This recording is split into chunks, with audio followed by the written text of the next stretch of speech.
Welcome to This Week in Real Estate with Jonathan Harmon. Listen in as him and other members of the J. Harmon Home Team speak about all things real estate with local experts here in the Middle Tennessee area. Be sure to check out jharmonhometeam.com for more information and how to get in touch with our amazing team. Welcome to the show. And good morning. Welcome to This Week in Real Estate. I'm Jonathan Harmon with the J. Harmon Home Team, powered by Keller Williams. I've got Miss Candy Joyce, who is the Executive Vice President at MTAR, also known as Middle Tennessee Association of Realtors. Thank you for not changing the name of the organization. I'm not going to specifically mention any other organizations that I happen to know about in our industry that decided to drop the word association, and it just is weird to me. It's weird to me, too, because that's what they are. I mean, that's like, to me, that's the most important part of it. But anyway, not here to pass judgment, just here to talk about what we're doing, right? And before we do that, we do want to hear from Brian Nail real quick, so I don't forget to do that, because Miss Candy is awesome, and I'm sure we're going to spend forever talking, and I'll forget. So Brian over there at Premise Mortgage is the sponsor of this show and is a big supporter of all things Spread the Positive. He also happens to be a fantastic mortgage lender, so we love Brian. So let's hear from him.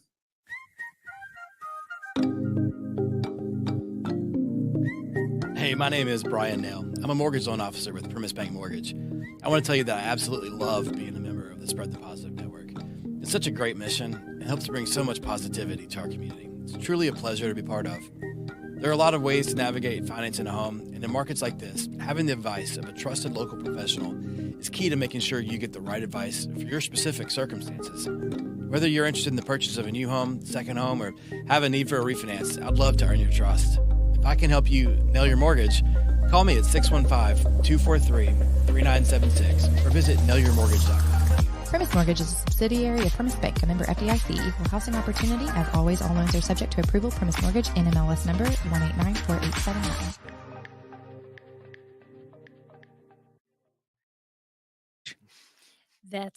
That's a terrific slogan. I mean, if your last name is going to be Nail and you don't use that, what are you even doing?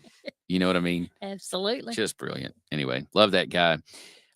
So Candy, you're the Executive Vice President at MTAR, Middle Tennessee Association. What does that mean? What does the organization do? Anybody that's watching this that isn't a realtor or real estate professional, tell us about the organization and what you do there.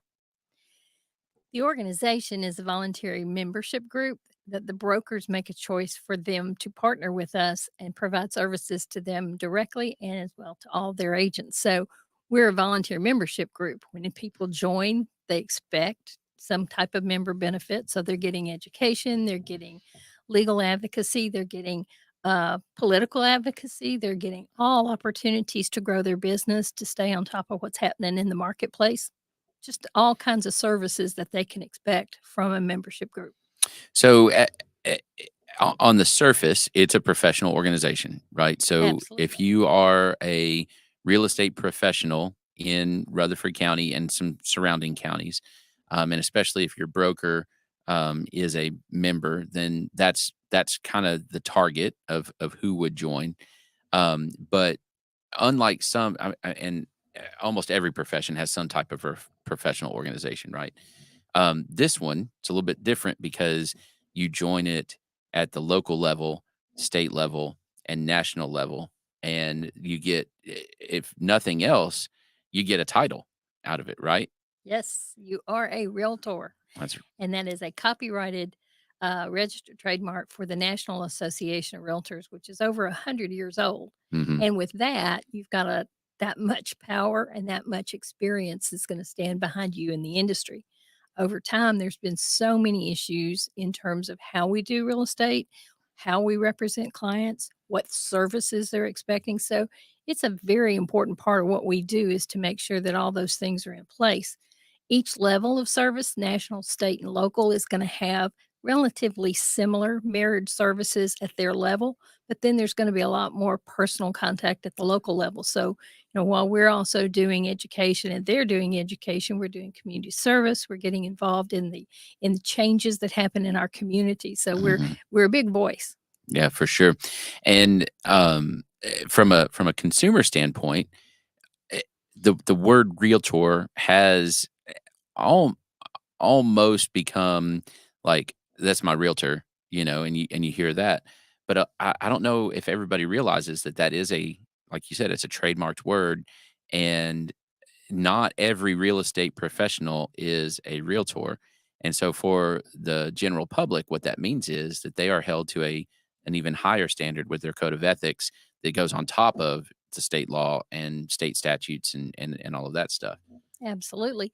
The Code of Ethics is over 100 years old as well, but it's a living, breathing document. So, Mhm. as the market changes, as the needs of the consumer, as the laws change, it updates on a regular As our basis. culture changes, I mean, there's some cultural Absolutely. changes. There are lots of things that we have to make sure we are staying abreast of what's happening in the community, making sure we are representing well, and then advocacy. We're advocating for all kinds of things happening in the community, Mhm. not just in a community service aspect, but things like growth. Everybody has a lot to say about that recently, and hopefully we'll talk a little more about that later. But there's a lot that we're talking about too. We know that there need to be updated flood maps so that people that are no longer in the flood map because there's been other changes in their community don't have to pay for flood insurance. That's right. Where there's just so many things that we're And touching. and potentially somebody that probably could stand to use the subsidized flood insurance should be able to get that.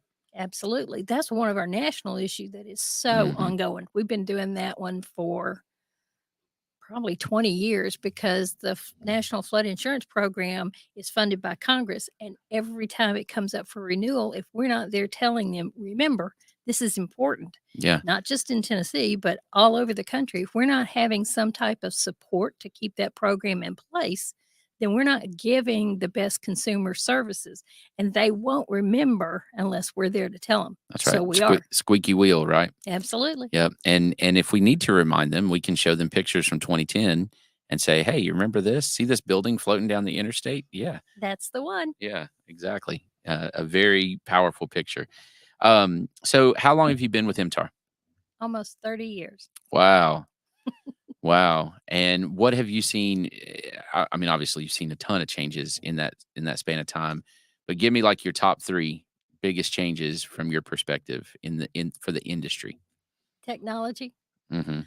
That's been a huge change in the way we do business and the ability to share the information So we're from talking 1993, 94. 94 you came in. Mhm. Okay. And we had books that were printed once a week, and everybody got a copy of the book, and it was all the information that we could get on any of the properties that were available. So that was our connectivity at that point. Mhm.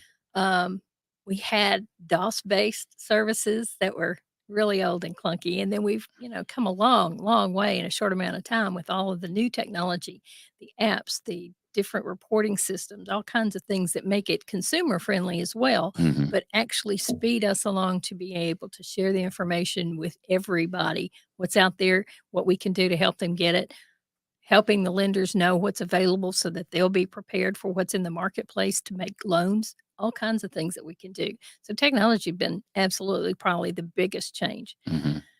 Regulatory issues, those have been second biggest because a lot of the things that government does with the best of intentions sometimes has a huge impact on how we either do business or what business we can get done. Sure. For the consumer, when we start talking about property taxes, absolutely. I'm a property owner. You're a property owner. It's not that we don't want to pay our fair share.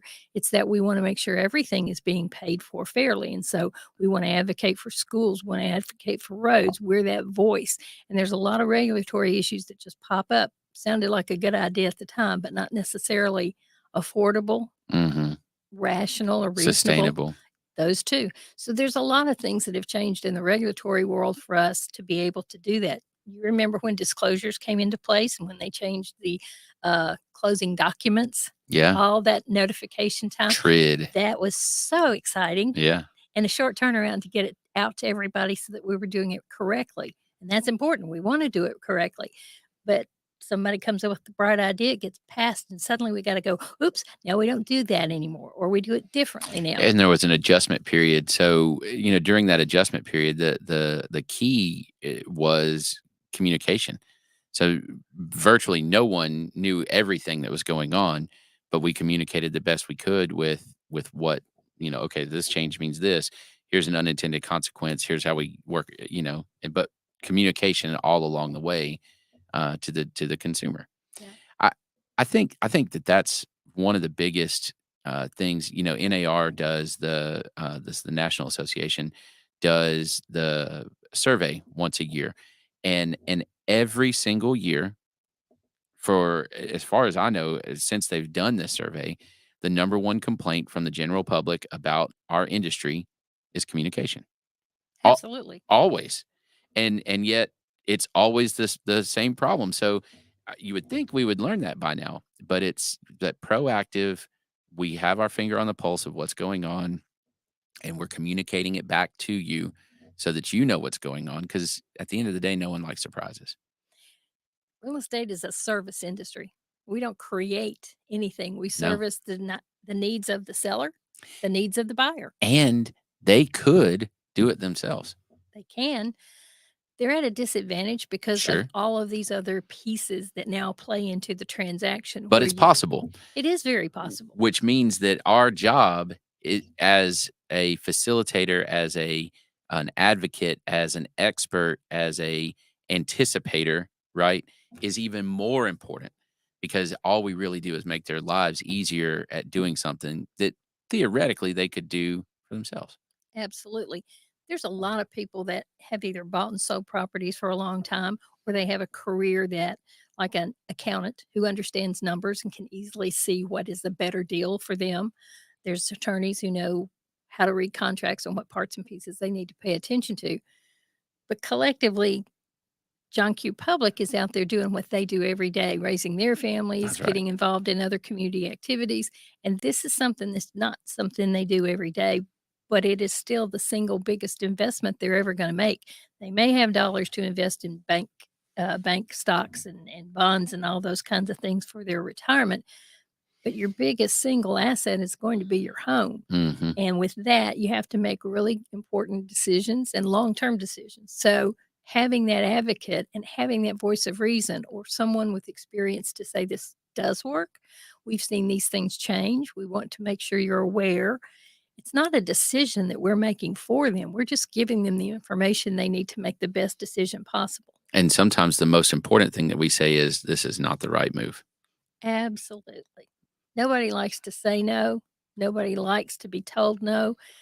So we need to communicate a little better to be able to say there are other things to consider here. And I think we have really tried to step that part of it up when we're working client to client, going, okay, you told me what you wanted. Here's what I can do for you. Here's how I get paid. Here are the things that we need to look at first before you say, let's buy this house or Mhm. let's buy this business. Cause it's the same when you start talking about Sure. retail and commercial. Yeah, you're right.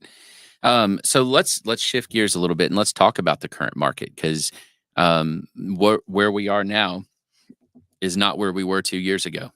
And Nowhere. if you've kept up or you participated in the market over the course of the last, let's say, 5 years, you've seen an evolution coming out of, strongly coming out of a pretty sizable recession, and a super strong market in its own way. But all along the way, people were going, I don't know about this. It's a little out of control. It's a little dangerous. It's a little too much.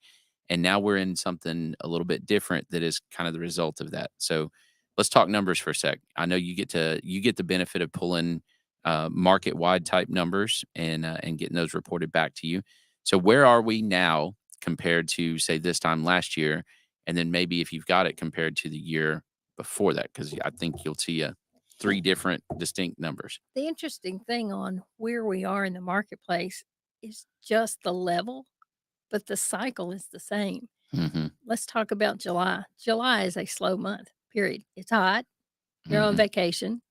You either moved after school's out to be able to set up and be ready to go back to school later, or you make your decisions, you get set up and ready to go for your August. So July's an interesting slow market anyway, even though new construction continues because it's their best time, except for all the rain we've had of late. Right. But we've got a lot that's been going on in the last several years. The biggest change, and I think the thing that psychologically has slowed a lot of activity down, is interest rates. But I gotta say, I had my license even before I had this job, so that goes way far back. And we sold houses at 18 and 20%. And I hear that a lot, right? And my parents' first house, they got it, whatever, 12, 13% or whatever it was. But there's a difference. And to me, the biggest difference is that when those rates were at those high levels in the teens, or double digits, whichever, right? You didn't come off of a 3-year time frame where prices went up almost 100% and rates were sub 4 for an extended period of time. And so the difference being, and you had relatively consistent wage growth. So right now we're at this weird confluence of 4 years where collectively we appreciated almost 100% as a market. Our rates tripled in that same quickly at the Mhm. end of that time frame, and yet wages were, Flat. basically, yeah. And if anything, in some ways, because of the hyperinflation, you lost buying power. So it's Oh, it's all three things at one time. It's not really the same as the early mid '80s, and even into the early '90s where you had 7, it was a low rate. sure. I think you're gonna see that rates will level off, and the norm of 6 to 7% is not gonna hurt so bad Right. mentally, and you start looking at. Because you just got to get used to it. It is what it Yes, is. and part of it's also gonna be the ability for builders to catch up. Yeah. We have so many people that now work from home that if you had a home, you're gonna stay there. If you had, a rental, like an apartment, now it's getting a little tight in there to be there, Hmm. 24/7, 365. That's a little more. So now they're starting to look for things. But then at the same time, you've got the other end of that spectrum where ordinarily you'd have quite a few of seniors, baby boomers that would be ready to downsize. They're not downsizing. Well, they can't, and I think that's the other oddball situation, and I hear this over and over and over and over again when I talk to people, is I would love to move. I mean, I would love to be in this part of town versus this part of town, or downsize or upsize or whatever, right? The normal things that people have mobility about, but if I'm sitting here at a 3.25% interest rate and the house that I would sell is bigger than the house I could buy that's $100,000 more, and my rate is almost 3 times, I I literally can't afford to move. And with that, that's where you start taking in multi-generational housing. So the seniors that ordinarily would be making those kinds of moves, whether downsizing or following the grandkids across the country, they would be the ones that we'd have that existing home sales that would help keep the market afloat as Right. new construction tries to catch up. Not having that opportunity. No. Instead, they're bringing those families into that house because there's room, it's paid for or almost, it's affordable to keep, and there's the opportunity to build on where they had those kinds of lots. Yeah, They don't have those kinds of lots today. So that's there's true. a lot of things that have changed along the way, but some of the stuff is still the same where you've got new families that want to be here and they're willing to pay for it. They want to make sure we've got something special in this community that they want to have a part of. So that's why we're still growing. And that's why prices haven't really slipped too much. I mean, they've retracted a little bit, but the retraction is really just taking back some of the gain that we saw last year. Well, and the cost of all the materials, I mean, that's the cost of so many things has gone up with it. Mhm. So, new construction, while they're trying to keep up with new regulatory costs, increased fees, and things that they're having to put in on the front end, that's going to raise the cost. We're working on an expansion at our association with an event center, and that event center has met delay after delay after delay. Well, that's carrying costs. So those builders are having substantial expenses that take nothing, Right. have nothing to do with the house. It's just delays, and they have to pay for that. And so that goes back into the price of the housing. So we're looking at all different kinds of things that we didn't really have before COVID, where you had shortages, so many shortages. Lumber went sky high, then it came down, and metal went sky high, steel went sky high. Now we've got lights that have parts and pieces that are coming from across the ocean, and they don't have all those lights. So Right. you start building pieces We and had parts. resin that they couldn't get out of Mexico, and it affected all the insulation, and I mean, That's it's right. just wacky stuff. So those costs have to be carried somewhere, and Yeah. they're going to be carried to that closing date.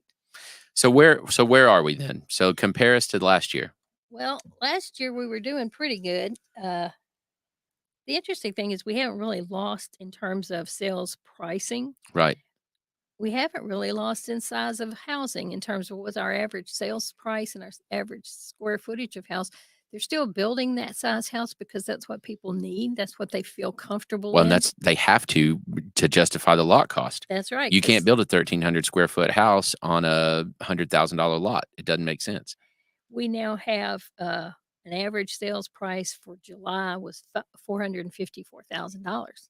That's a lot of money, and that's an average. So we're having more or less of those kinds of properties. We Mhm. sold in Rutherford County, closed 540 houses. That's pretty consistent with what we usually do. We had about 680 last year about this time. I think we were So- just over 700 the year before. So Yeah. we've slipped. Yeah. And interest rates will be part of that. Mhm. New construction delays will be part of that, because particularly when you get to this price point, you're talking about it's going to be a lot of those new construction pieces. Right.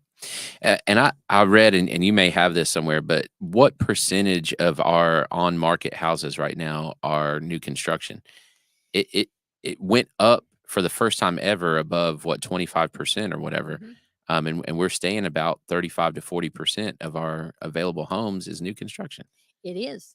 But then we're desperate to have it. We've got so many new construction apartments, which is a temporary lifestyle. And there's nothing wrong with apartments. They're beautiful. They have amenities I wish Mhm. I had Right. or had access to. But at the same time, once they're in there, they're looking for something bigger. They're looking for something better. They're looking for something of their own. They're looking to invest, Sure. something that's going to pay them back.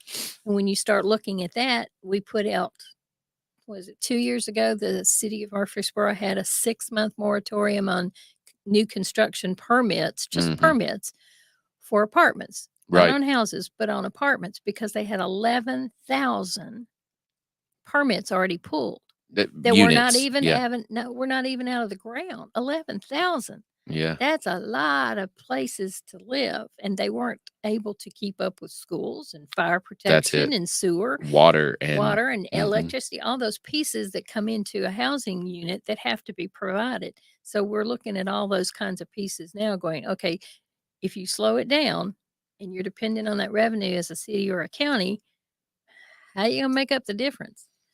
That's what property taxes do. Well, and so one of the things that I found interesting on the new construction as a percentage of available homes being so high, the actual quantity, the physical quantity of the new construction homes was actually slightly lower, but that as a percentage of the total market, it was way higher. And it's because, like we were just talking about, resale homes, the quantity of those fell through the floor Absolutely. People stayed put. unless they have a life event, basically. That's usually the way it is, and they're even working around some of those through deed transfers to family members and putting them on the deed so that they can stay in the family. It doesn't go Right. anywhere. Right. We've seen a lot of new changes in how the existing home market is. They are investing in that home. They're adding on a screen porch or an extra bedroom or something so that it now fits the needs they have. They're putting on that downstairs bedroom so that they don't have everything upstairs, so that they can age in place. Right. They're making those adjustments because they went ahead and refinanced way back when, got it down to 3-4%. And it's like, okay, I can do that. Mm-hmm. And they're going to stay there and pay it off. Well, and at that stage in life, you're looking at doubling or more your house payment. That just doesn't That's right. make sense. And your Absolutely. wages have gone up, 2 or 3% in the last couple of years. you can't sell it. Nope. And so it's been really interesting to have those conversations with people, the one-on-ones, and just, so we want to move, but we can't. Well, why can't you? And then we start talking about the can't part of it. And in a lot of cases, they genuinely can't, even if they wanted to. They probably sold. If they sold, they make the most money they're ever going to make off of that property.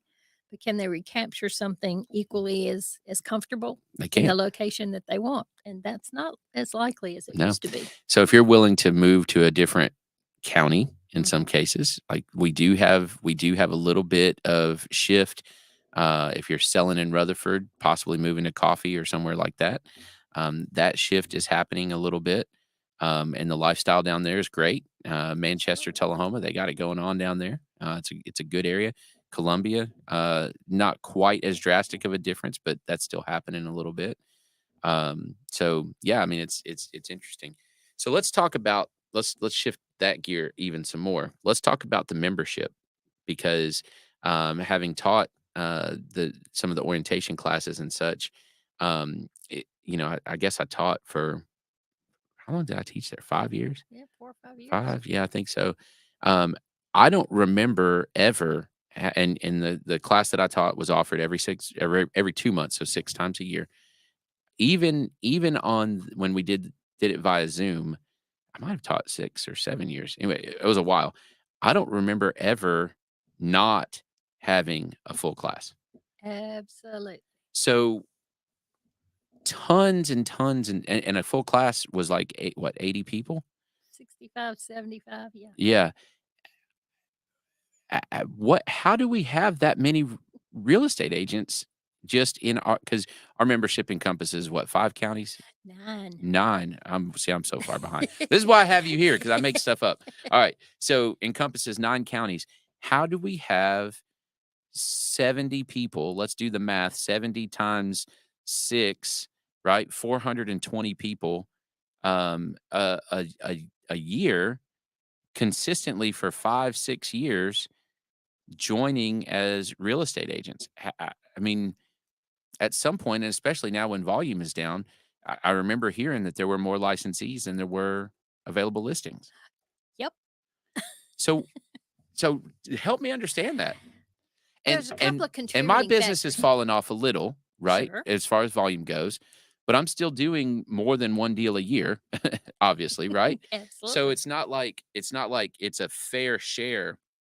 Like if there's 500 deals to be done and there's 500 agents, it's not one apiece. No. You know what I mean?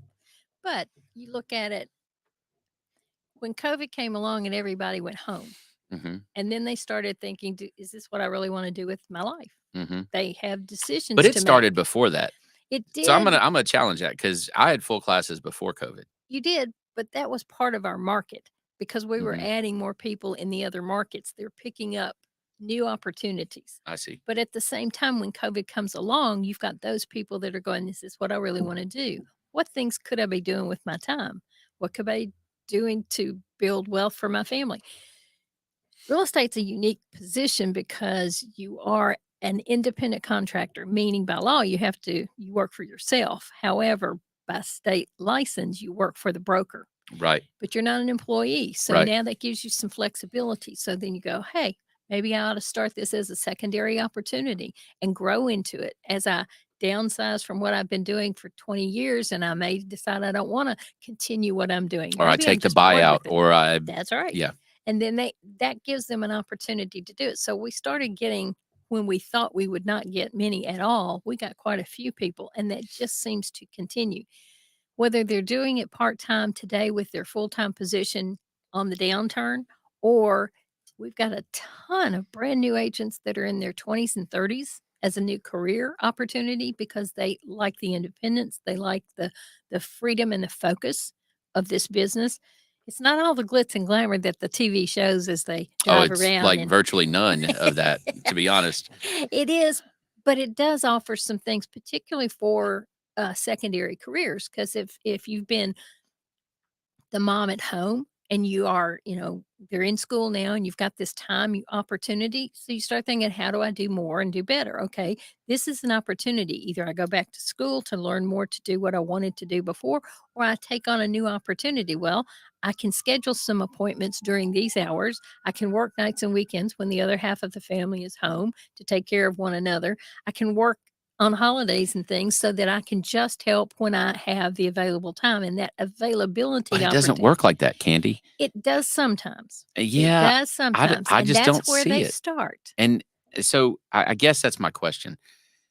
How are they eating? How are agents eating right now if the volume is down, and it is, um, and there are people coming in, and this is real talk, right? Mhm. So, and I have no problem, just for the record, I have no problem working with a new agent. I'm not one of those agents like, all these new agents, blah, blah, blah.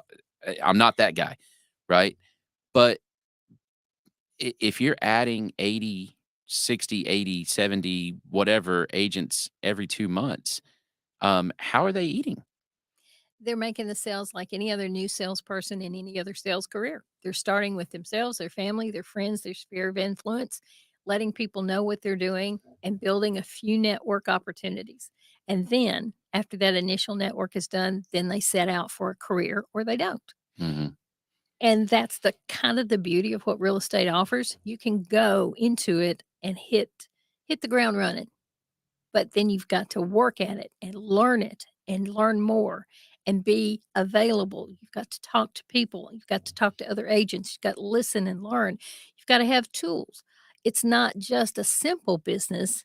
It has flexibility. And that's one gift that some of the other careers don't have. Sure. And so that's the draw. And particularly for some of our Gen X and Gen Y people, they're really looking at some of those opportunities as the freedom and flexibility.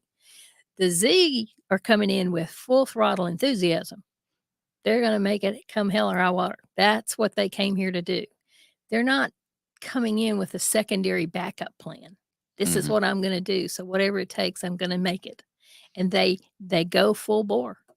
So, eh, with this number of people coming in, that volume, that um, influx doesn't seem to be relenting, No, right? Surely not everybody's sticking around. So, no. what's the flip side stat for that? If we're adding 70 or 80 times 6 a year, right? What's the stat of people getting out of the industry? Is it just a replacement? Is it a constant, I guess, backdoor type situation? I mean, are we losing the same number of people in the industry as we are gaining them on the front side? So No. we're net gaining. We're net gaining every month. One of the things that we do, obviously, is track those because we got to Sure. keep up with the new members. Right. So on a regular monthly report, we may have another 30 to 50 that applied through that first month. And Mhm. then we may have 16 or so that may get out, whether they decided to move away, they finally decided to retire, or they've stepped out of the association and they're going to do something different. They may Mhm. just be a staff person or otherwise. Mhm. They're not going to be actively selling. They've stepped out. So we're getting 2 to 1, at least 2 to 1. Okay. And so, what do you think, kind of predicting the future here, what do you think the future of our membership and the future of our market looks like? Do you still have do you see teams really, you know, getting bigger? Do you see, um, uh, more and more of the dual career type situations?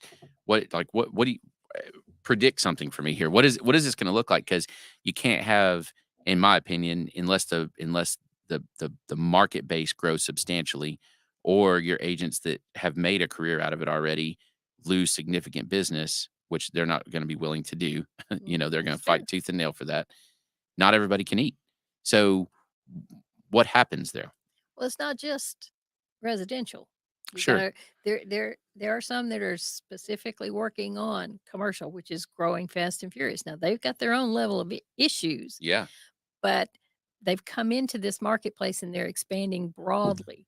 And because they're licensed to sell anywhere in the state of Tennessee, even if there's not new construction here, there could be something elsewhere. They could be working with a builder who may be actually doing some of the construction. So they have a regular feed of properties to offer so that they have some income opportunities.